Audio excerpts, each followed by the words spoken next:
दोस्तों, सनातन परंपरा में गाय, गंगा और गायत्री का बहुत ज्यादा धार्मिक महत्व है। मान्यता है कि गौ माता के शरीर पर 33 कोटि देवी देवताओं का वास होता है। गौ माता की सेवा एवं पूजा करने वाले जातक पर इन सभी देवी देवताओं की कृपा बरसती है। गौ सेवा से ना सिर्फ इस जन्म के बल्कि पूर्व जन्म के भी दोष दूर हो जाते हैं।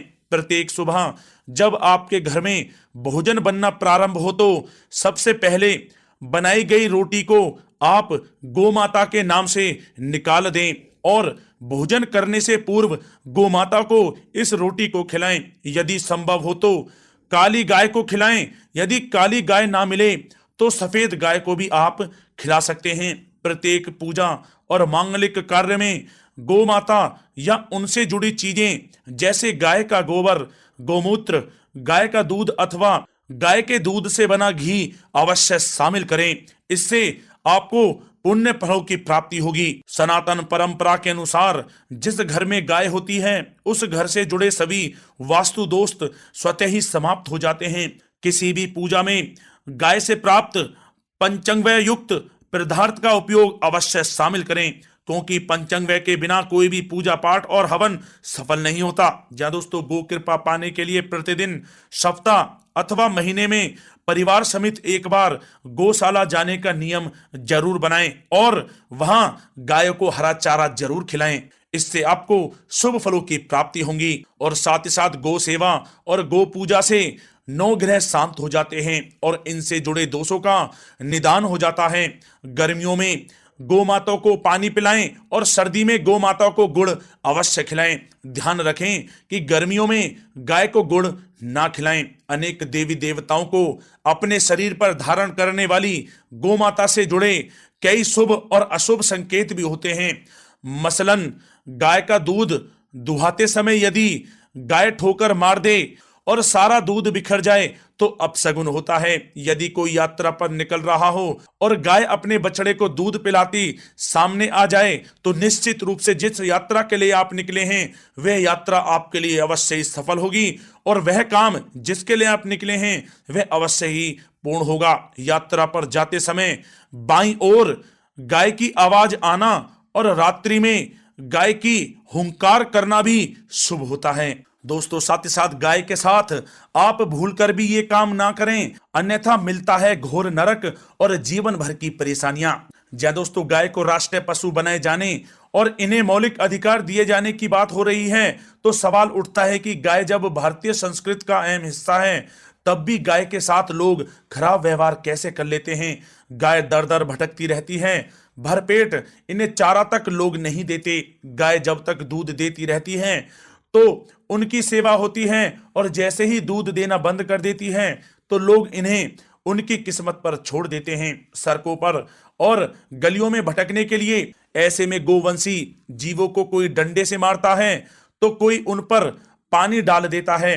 कभी वाहनों से इन्हें ठोकर लग जाती है तो कभी बीमार होकर बेचारी ये गाय दम तोड़ देती हैं। ऐसे में जरूरत है इन बातों को जानने की कि गाय को लेकर शास्त्रों में क्या कहा गया है, गाय के साथ आपको कैसा व्यवहार करना चाहिए। या दोस्तों, गाय को कभी भी मारना पीटना नहीं चाहिए। शास्त्रों में गाय को माता का दर्जा दिया गया है। गाय को मारने पीटने वाला माता को मारने पीटने वाले के समान पाप का भागी माना जाता है। ऐसे घरों को नरक लोक में वर्षों तक कष्ट भोगना पड़ता है। अगले जन्म पशु योनि में मिलता है। कथा है कि गौतम मुनि ने गलती से गाय को डंडा मार दिया था जिससे गाय की मृत्यु हो गई थी और इस पाप से मुक्ति के लिए इन्हें वर्षों तक तपस्या करनी पड़ी। भगवान श्री कृष्ण जी ने बैल स्वरूप में आए वृत्तासुर का वध कर दिया था, जिससे मुक्ति के लिए भगवान श्री कृष्ण को संपूर्ण तीर्थों को एक कुंड में बुलाना पड़ा और इस कुंड में स्नान से वह पाप मुक्त हो गए थे। या दोस्तों, साथ ही साथ जो लोग पानी पी रही गाय को भगाते हैं वे घोर पापी के भागी बनकर नरक भोगते हैं, ऐसा पुराणों में बताया गया है। जबकि जो लोग गाय के लिए प्याऊ और चारा घरा बनवाते हैं वह महाभाग्यवान होते हैं। ऐसे लोग घोर पाप से मुक्त होकर स्वर्ग पा जाते हैं और बड़े ही धनवान कुल में जन्म लेकर सुख भोगते हैं। और साथ ही साथ आराम कर रही गाय को कष्ट देकर कभी भी उठाना नहीं चाहिए। कहते हैं कि जिस स्थान पर गाय बैठी है वहां से नकारात्मक ऊर्जा समाप्त हो जाती है। गाय के बैठने की जगह को जो लोग नियमित साफ रखते हैं वे पूर्व जन्म में किए गए जाने अनजाने में पापों से मुक्ति हो जाते हैं और गोलोक में स्थान पाते हैं। गाय को डंडा मारकर उठाना, पानी डालकर उठाने से मनुष्य पाप का भागी बनता है और अगले जन्म में उसे दर दर भटकना पड़ता है। और साथ ही साथ शास्त्रों में बताया गया है कि गाय का दूध उसके बछड़े के लिए होता है।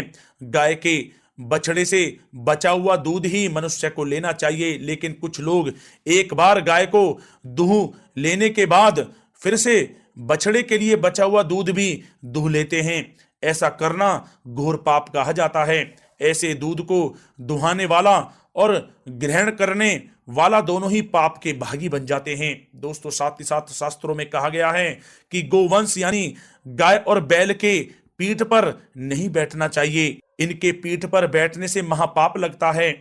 ऐसे लोगों को नरक की यातना भोगनी पड़ती है। एकमात्र महादेव के अंश के उत्पन्न नंदी ही गोवंशी हैं, जिस पर स्वयं महादेव और महादेवी सवारी करती हैं, क्योंकि नंदी ने स्वयं अपनी इच्छा से महादेव की सवारी बनना स्वीकार किया था।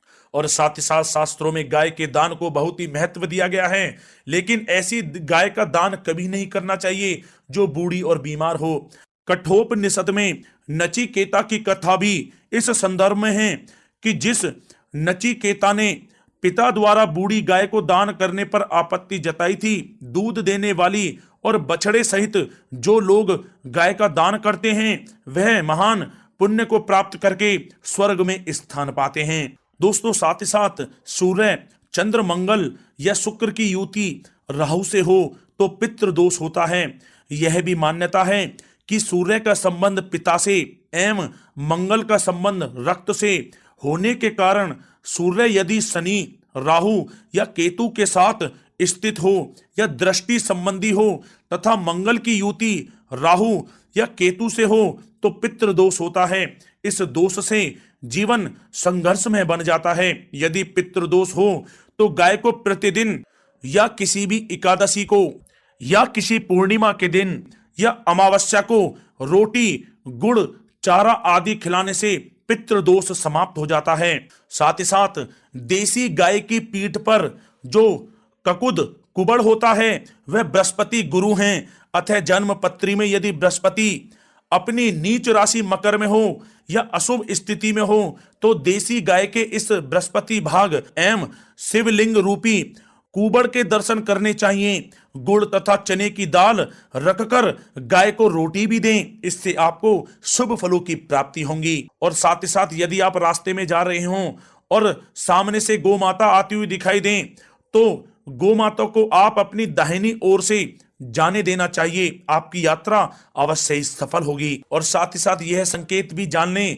यदि आप यात्रा पर जा रहे हैं और सामने आपके गाय पड़ जाए अथवा अपने बछड़े को दूध पिलाती हुई सामने गाय दिखाई दे जाए तो समझ जाना कि वह यात्रा आपके लिए अवश्य ही सफल होगी। और साथ ही साथ जिस घर में गाय होती है उसमें वास्तु दोष स्वतः ही समाप्त हो जाता है। और साथ ही साथ आपको बता दें कि गाय को आप जो भी रोटी बनाएं प्रतिदिन ताजी रोटी ही बनाएं। गाय को अगर आपने रोटी बनाई है तो कोशिश करें कि उस रोटी को आप तुरंत ही गाय को दे दें। अगर आप उस रोटी को रख देंगे और उस रोटी को अगले दिन देंगे तो वह रोटी बासी मानी जाएगी। गाय को कभी भी बासी रोटी ना दें, इससे घर में नकारात्मक ऊर्जा वास करती है और जो भी कार्य आपके बनने वाले होंगे वह कार्य भी आपके बिल्कुल भी नहीं बनेंगे। इससे आपके घर में हमेशा दरिद्रता का वास रहेगा और आप जिस भी कार्य को करेंगे उस कार्य में आपको हमेशा असफलता ही हाथ लगेगी। इसलिए कोशिश करें गाय को रोजाना ताजी रोटी बनाकर खिलाएं और रोटी को बिल्कुल ना रखें, बासी रोटी गाय को ना दें। और साथ ही साथ सड़ी गली चीजें गाय को नहीं खिलानी चाहिए कि घर में कोई फल है, कोई सब्जी है, सड़ जाए तो लोग क्या करते हैं गाय को खिला देते हैं। नहीं, ऐसा नहीं करना चाहिए। ऐसा करने से यदि आप गाय को खिलाते हैं तो और आप पाप के भागी बन जाते हैं। आप बिल्कुल भी सड़ी गली चीजें गाय को ना खिलाएं। और साथ ही साथ आप आटे की 11 लोइयां बनाकर उनके ऊपर हल्दी लगाएं। इसके बाद आप उन 11 लोइयों को एक एक करके गाय को खिलाएं। प्रत्येक लोई को खिलाते समय गाय के सींगों पर आप हाथ फेरें, पीठ पर हाथ फेरें, मस्तक पर हाथ फेरें, माता गाय के आप चरणों के स्पर्श करें। जहां दोस्तों ऐसा करने से आपके समस्त कार्य बनने लगेंगे। जो दुख का समय चल रहा है वह भी समाप्त होगा। आपके जीवन में खुशियां खुशियां होंगी। और एक बार आप 7 बार गाय की परिक्रमा भी कर लें तो आपके समस्त कार्य पूर्ण होंगे। और साथ ही साथ आप गाय को जब भी रोटी दें, रोटी पर या तो आप थोड़ी हल्दी लगा लें या थोड़ा गुड़ रख लें। अगर गुड़ ना हो तो आप थोड़ा मिश्री रख सकते हैं, थोड़ा घी रख सकते हैं। या दोस्तों गाय को कभी भी सूखी रोटी ना खिलाएं। सूखी का मतलब गाय की जो रोटी रखें खिलाएं उस पर कुछ ना कुछ रख कर खिलाएं। हल्दी रख लें, गुड़ रख लें, मिश्री, घी या जो भी रख लें, मतलब खाली रोटी नहीं खिलानी है। ध्यान इस बात का रखें, जब भी आपको शुभ फलों की प्राप्ति होगी। जी हाँ दोस्तों, ये थे गाय से जुड़े कुछ महत्वपूर्ण उपाय, कुछ बातें जिन्हें आपको ध्यान में जरूर रखना चाहिए। या दोस्तों वीडियो अच्छी लगी हो तो वीडियो को लाइक करें, ज्यादा से ज्यादा अपने दोस्तों में शेयर करें, चैनल पर नए तो सब्सक्राइब करें। जय गौ माता।